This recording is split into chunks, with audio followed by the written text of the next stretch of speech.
خدا مهربان است.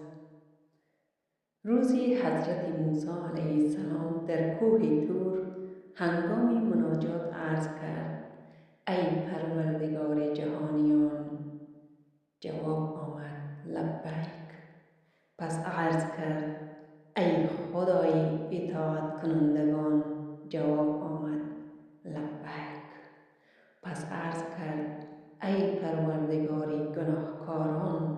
موسی علیه السلام شنید: لبیک لبیک لبیک. حضرت موسی علیه السلام عرض کرد: خدایا حکمتش چیست که تو را به بهترین اسامی صدا زدم؟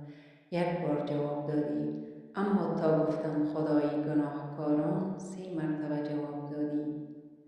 خداوند فرمود: ای موسی، عارفان به معرفت خود و نیکوکاران به کار نیک خود و مطیعیان به اطاعت خود اعتماد دارند، اما گناهکاران جز فضل من پناهی ندارند.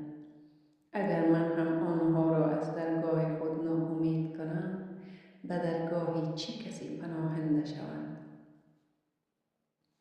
یادداشت: براستی که مغفرت خداوند سبحان همه گناهان را در بر میگیرد، همه آنچه را از ما خواسته شده است که صادقانه به سوی خداوند روی آورده و از همه گناهان و کوتاهی‌هایی که در گذشته مرتکب شده ایم معذرت خواهی کنیم.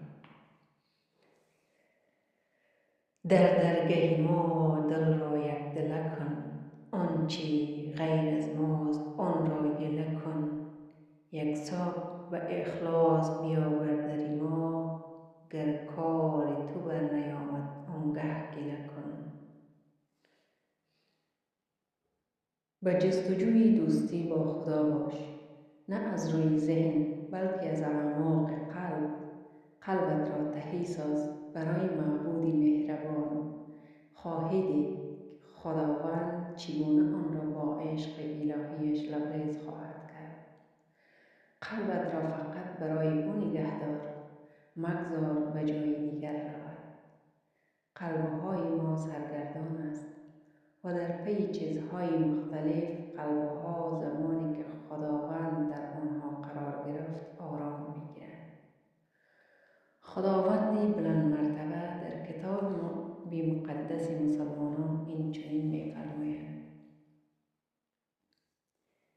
کسی که توبه کند و ایمان آورد و عمل نیک انجام دهد، خداوند گناهان چنین کسانی را می‌بخشد و بدیها گناهان گذشته چنین کسانی را به خوبی‌ها و نیکی‌ها تبدیل می‌کند و خداوند آمرزنده و مهربان است و نه تنها گناهان را می‌بخشد بلکه آنان را به نیکی‌ها بدل می‌کند.